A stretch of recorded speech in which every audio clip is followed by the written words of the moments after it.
the new guy has come in, and I've just been had sent an email like, okay, going to need to file an extension.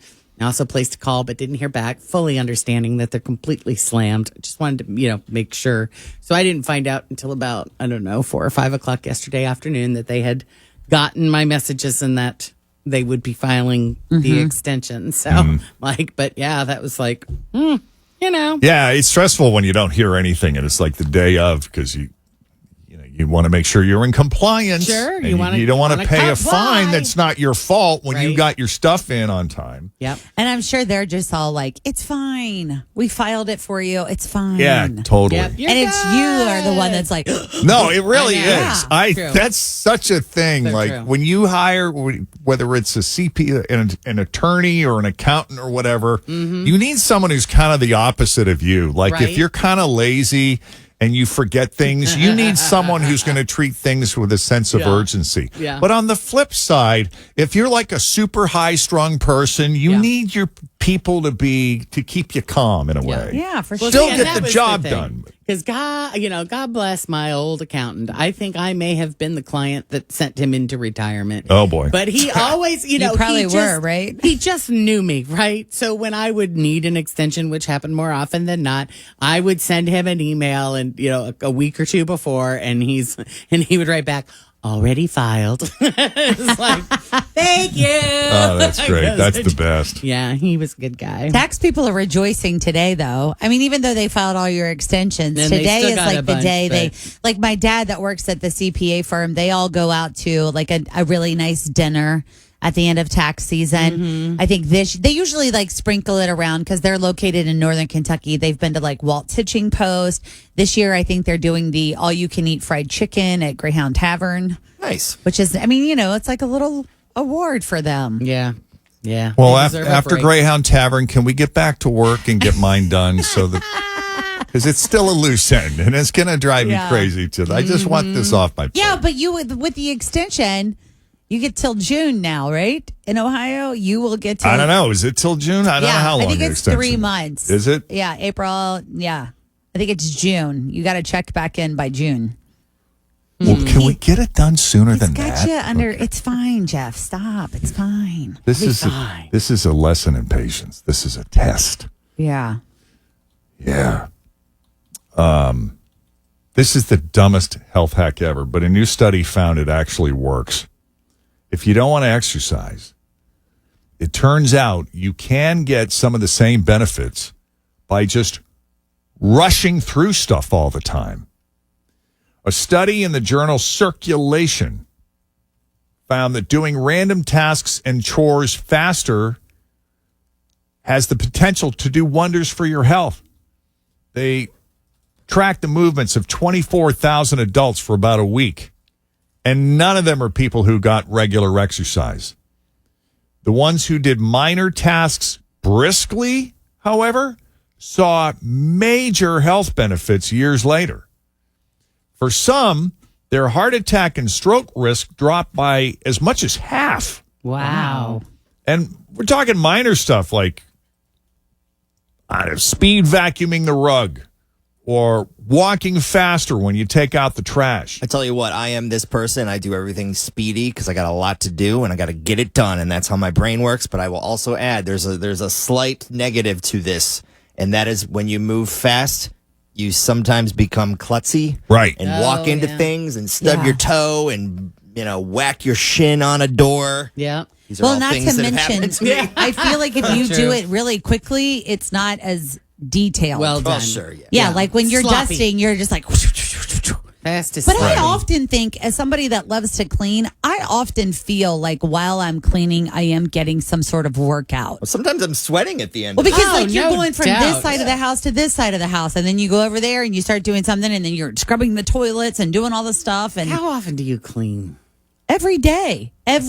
Well, picking up every day, but you're cleaning every day. You get out like cleaning it products depends. and For spray example, things and- over the weekend, because we're hosting Easter on Sunday, I had to full clean the basement. I'm talking like wiped everything. And so that to me was probably an hour and a half 2-hour process of vacuuming, cleaning, whatever. But every single day I do something. I think laundry 100% counts as cleaning. And it's not just picking up, washing the dishes, cleaning the counter at the kitchen, because we cook at home every day. So every night after we finish our meal, I'm cleaning the kitchen, washing the dishes, getting out the, antibacterials and wiping down all of that. Yeah. Do you think you're an excessive cleaner, or do you think the majority of people do what you do? Like in your friend group, your family group, is everybody like you? Well, I wouldn't say everyone, but we have a lot of people in our friend circle that have to have the kitchen clean. Like our friend Andy, we went on vacation with him and he was like, I can't go to bed with a messy kitchen. Our friend Brandon was just telling us the same thing yesterday. So I think it's like the mental part of you have to have a clean kitchen. Now, the other parts of your house maybe can be a bit disarrayed, but collectively, yes. The kitchen is important. Yeah, for me. Got it. I don't know. But I'm not pledging every day. Yeah. No, we were like a once a week household as a kid growing up. For dusting? Yeah, we vacuumed and dusted on Saturdays. Yeah. Well, like yesterday while I was vacuuming, I found out that the bag to my vacuum had become disconnected. Oh, that'll do it. So when I was vacuuming, I looked down and there's like powder coming out of it. I'm like, what is this? Oh, boy. So then I go outside. I'm like, this is an emergency situation because I know that something has happened inside. So I go outside and I unzip the thing and the bag had become disconnected. And I don't know for how long it has been like this. So now it Was is that just a mess? Oh. And I yell at Penelope, go get daddy, because I'm like, I can't handle this on my own. Once again, Scott's got to save the day. Yes. So he comes, you know what he does though? He helps me out. We bag everything up. We get a new bag and he goes and gets his little shop vac sucky thing. And, and he cleaned it right up. Look at that. It was another bonding moment for Fritz and Scott. And we're cleaning. Look at it. And at the end of it, they looked at each other and they're like, I can't believe we made it through that. It's a miracle. Yeah. Wow. High five, dude. Yes. Yeah. It's not just vomit on an airplane that we can survive. Look at us. I will tell you, though, that has become my new favorite story with our daughter because she is now telling people. Long story short, if you didn't hear when we got back from spring break, our daughter vomited on the airplane and we had to bond to clean it up. You and Scott had to work as a team. Yes. How about that? And I was so proud of him. Execute a cleanup. And now that we've seen some of our other friends, they're like, how was Cancun? Penelope's like, it was so fun. I threw up on the plane. It's like, yeah. So people look at us That's awesome. mortified and we're like, it was Right? fine. We got through it. But yeah. That's great. Hey, remember the great toilet paper shortage of 2020? Oh, yeah. And then there was the sad sriracha shortage of 2022. Is that still going on, or do we have sriracha again? I've seen it in the stores. I don't know if it's like, I've seen it. You know, when you go to a wholesaler and they have the big bottles, I've seen those. Okay. And then there, of course, was the totally fear-mongering Christmas tree shortage that we seem to go through every year. Well, now the New York Post is saying there is a shortage of cousins. How did, There's a shortage of cousins. Granted, that's not a brand.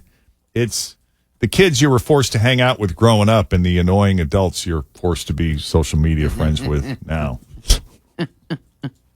The idea is that millennial parents are not having as many kids as they were around growing up. You know, there's actual data on declining birth rates in various countries, and America's one of them. And the idea is apparently going viral because of a TikTok where a female millennial talks about the issue. Here's a clip. You guys ever think about how us millennials are really the last generation of growing up with a ton of cousins and aunts and uncles? Our moms did not have the number of babies as our grandmas did. And I know there's always exception to the rule. But for the most part, our kids, our millennial kids, they're not growing up with the amount of cousins that we did. Yeah, she says, True. and that's true. Like when I was growing up, you know, there was my stepdad's brother. He came from a family of 7. My biological father came from a family of 9, even though he grew up believing that his mother was actually his sister. His real mother was actually his sister. Long story. Same thing. Like on my mother's side, I had 2 cousins, bunch of cousins on my stepdad's side. Even our kids, they've got 1, 2, 3, 4, 5 cousins plus the 3 of them. But what's great about that is that like they're still super close today. Like they bonded. It's always been great. It's sort of like because it is. It's exactly that. It's extended family. It's the closest thing to siblings I ever had. I had one cousin on each side that was my age, like within months. And so, no matter where I was going with family, there was always... And it's interesting because, like, when you would talk to my mom would say, I don't understand these kids. You kids, you want to get jobs and you want to, the woman wants to work and, like, you want to have kids, but you want to have them later in life. You need to do it while you're young and you have the energy. And it is funny how even the kids are, like, as they grow up, they're so focused on their academia and their education, and getting married and having kids is like the last thing on their mind. Well, and plus I feel like I had a kid later in life and I only have one, so she doesn't have like a ton of cousins. But I also feel like I want to do what I want to do when I'm in my 20s, and I selfishly wanted to get through all of that and do fun stuff before I decided to like have a kid in my early 30s, Yeah. That was the selfish part of it. Like, I want to have a good time. And even a lot of my peers, like a lot of friends my age, would, eventually get married, and they would eventually have their first, maybe second child, and they'd be like, whoa, that's it. Yeah. Yeah. No more. I'm overwhelmed. That's a lot. Yeah. And I feel like, too, as far as like the cousins are concerned, like I feel like I am still really close to some of my cousins from Hazard, but I feel like we're together all the time as family, and they just, we're like before we were close to them because we didn't get to see them as often because we weren't always raised around each other. But now they see each other like all the time. Yeah. So they're not constantly bonding like we used to back in the day, because they're like, oh, great, we're going over there again. You know what I mean? Yeah. Yeah. Sarah says the cousin shortage is real. My kids have no biological cousins because our family members just don't seem interested in having kids. It makes me so sad. So now our friends' kids have sort of become the stand-in cousins for the, cousins that they don't have. She's right. And we also call each other like aunt and uncle, even though we're not technically related. We'll still be like,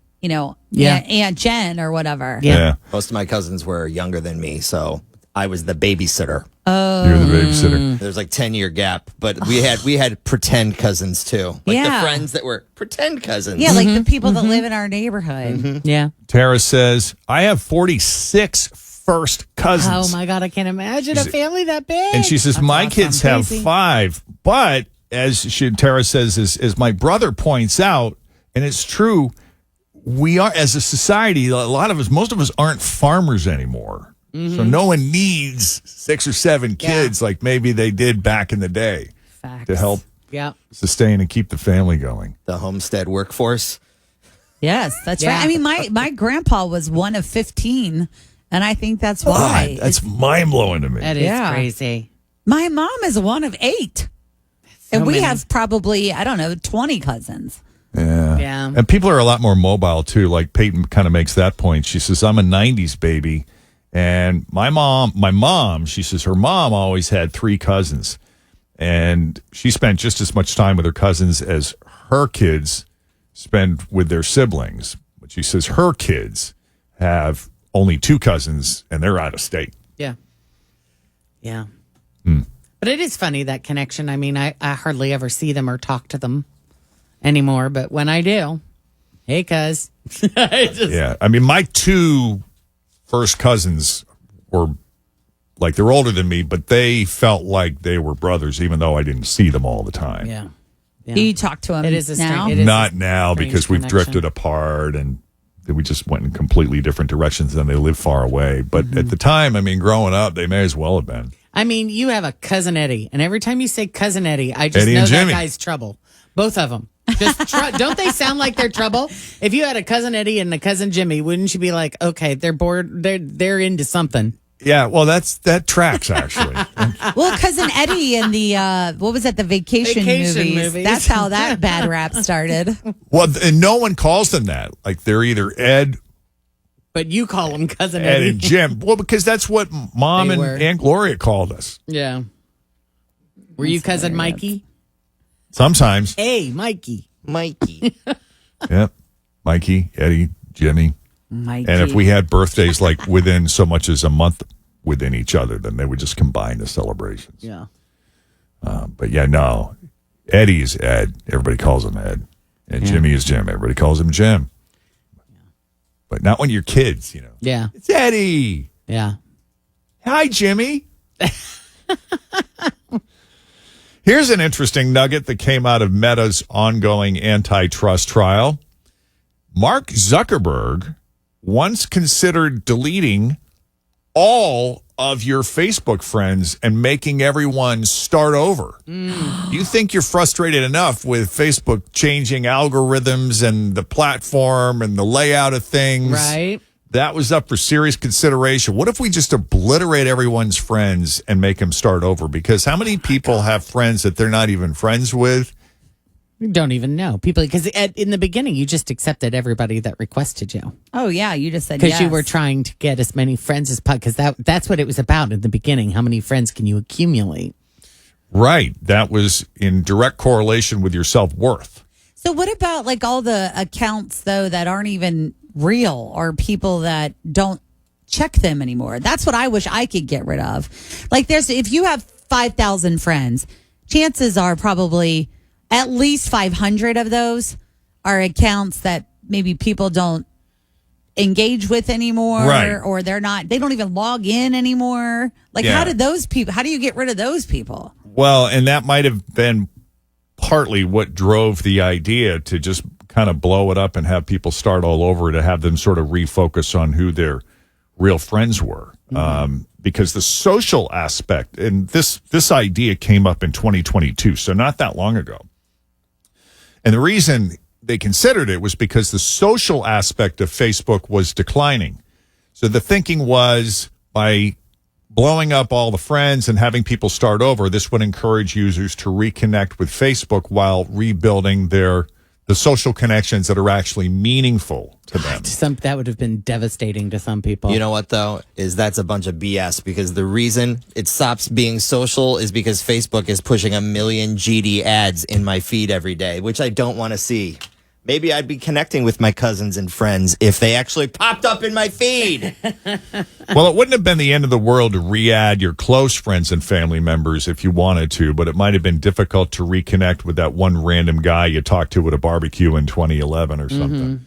The problem is mostly Meta's fault, though, because you're seeing less of your friends' content on Facebook and Instagram and more suggested content, short form videos, and other algorithmic distractions. And that's a really telling sign too. I think if you look at, if you're someone who follows people on Instagram, I think, at least for me anyway, like I follow people who I actually know and care about and am interested in. Maybe there might be some celebrities in there too, but on the Insta? difference between that versus that versus like who would necessarily follow me just to add me, and these are people I don't even know, and I don't even think they know me. I probably just came up on their feed and they just blindly added me. But 2 years ago, here's a stat. This is one of the slides of Meta's presentation in their testimony. They shared this stat. 2 years ago, the time spent viewing friends' content was 22% on Facebook and 11% on Instagram. And now that's dropped to 17% on Facebook and 7% on Instagram. And they also noted that Instagram has become more of a messaging app than a broadcast sharing app at this point. Interesting. So it continues to evolve. Yeah. Continues to evolve. I don't know how people manage more than one account. I mean, I know that there are like tricks, but it's like... Well, there's like software where you can bounce between them. Exactly. I don't know. I feel about all the things that you want to put up versus all the stuff you have to put up, especially when you're like a business owner like you, Jen. Like you have to come up with organic, new content each day. Some people do that multiple times a day. I could make the Cards by Jacob Facebook page my full-time job. Yeah. I mean, easily. And I have enough potential content that I could do that. I mean, I'm sitting on so many pictures and videos and stories and just stuff that if I had that kind of time in my day, I could commit to it. And if I hired a social media strategist, which, I'd been talking to one for another project, not that, but if I could hire somebody who managed that and did all that, I think, we could grow that page to.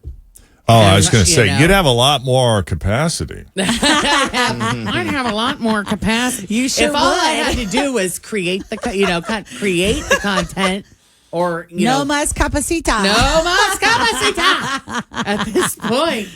But I think that there'd be some potential for some serious growth. There are a lot of people that enjoy and love doing that, though. I do. Yeah, it's fun for me, especially when I'm creating stuff that I think can help other people. I think I'm providing a lot of information about autism and apraxia and things that Jacob is doing that, and things that we're learning and understanding now. I think, I think it's helping. At least that's the feedback I'm getting. So that makes you want to do more of it, Mm-hmm. But why's everything got to cost so much money? Why you got to get a social media strategist that'll cost? I mean, it's insane what they charge. But I get it because, their job is pretty, I don't know. I wouldn't. They're putting in the time you don't want to put in. It's time and it's involved and they obviously have done a lot to learn how the algorithms work, or at least sort of enough to, you gotta love it. Happen. Exactly. It is 7:53 with Jeff and Jen. We got second date update next. Second date update on deck. First, quick check on the roads. Here's Denise. Well, it is definitely busy out around the tri-state. Southbound 71, you're slow from north of 275 right around Fields Erdel down to Ronald Reagan. Northbound 471 from Southgate into downtown. North 71, 75 from Kentucky 18 as you're heading towards the river. South 75 from Shepherd to Paddock. East 74 from North Bend to 75 and North 75 from Mitchell up to town. Metro, your way to go all over Hamilton County. Learn more at go-metro.com. I'm Denise Johnson. That's your traffic. Sometimes the first date